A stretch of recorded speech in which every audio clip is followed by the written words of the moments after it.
Gandang hapon mga kaidol. Ito na naman ang routine ko na trabaho mga kaidol. Pasensya na kayo mga kaidol. Ganito talaga ang trabaho ko. Ito ang gawain ko mga kaidol. Sa hindi pa nakakaalam ng trabaho ko, ito ang gawain ko.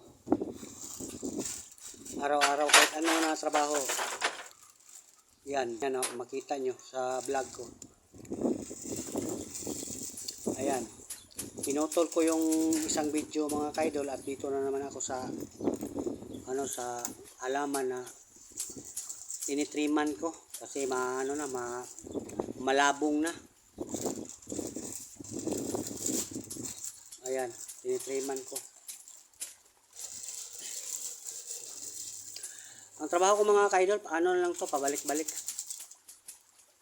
Ayan, makita nyo sa mga video ko.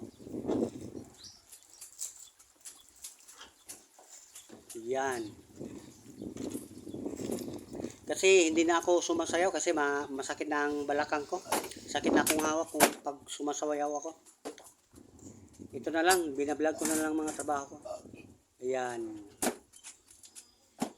Yan. Pero kinakat-cut ko na lang ang mga video.